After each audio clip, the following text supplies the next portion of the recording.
Hey there, for holidays, parties, gatherings, this food warming tray may be a good one to check out. This was sent to me to test and try out, so let's go over all these features that it has.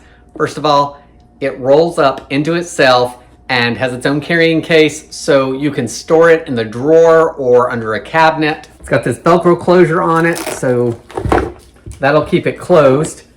Once it's opened up, this is the underside of it, and so you can see the heating coil runs all along the entire mat, and then it has these silicone feet on it so it keeps everything elevated so this isn't directly on your surface. Here's the top of the warming tray. It is a nice large surface from side to side, and this is going to hold a lot of stuff, so let's go over the features and we'll see how much we can get on it. So it comes with a fairly long cord that does detach from the heating pad itself for easy storage.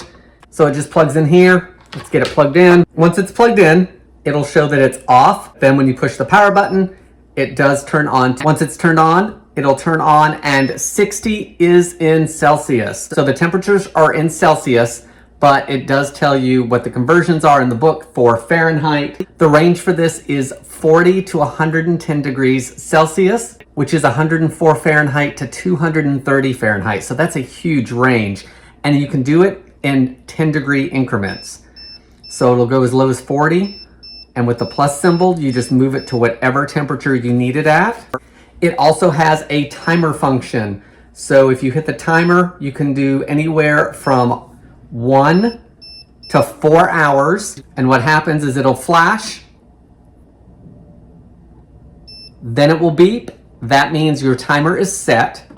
This lock over here is a child lock feature, so if you hold it down, it'll lock, preventing anything from being changed. And if you hold it down again, it will unlock it. It's about a 3-second hold. This will heat up pretty fast in about 2 to 3 minutes. Let's see how much stuff we can actually fit on this pad. Look at everything that we can actually fit on this to keep warm for all of those events. I've got a 3-quart covered pot. I've got my coffee carafe. I've got Corningware in 2 kinds. This is 1.5 quarts. This is about 1 quart. I've got this disposable tray here. There's so much room on here. I've got 5 things on here that I could keep warm. So if you have 13 by 9s, 8 by 8s, pots of soup, the coffee, it can also be used to thaw out food because you can bring this temperature way down low so it's just warm, so it'll slowly thaw things. Once the party's over, you can just wipe it clean with a soft cloth. It's not going to retain the oil. Spills are going to wipe up off of this. 8 temperature settings, 4 timer settings, easy to clean, easy to store, huge amount of space for heating up all of those things at those gatherings, because we are always looking for some extra warming room. If you're looking for an updated way to keep things warm at all those gatherings, I hope it helps you decide on if this is a good product for you.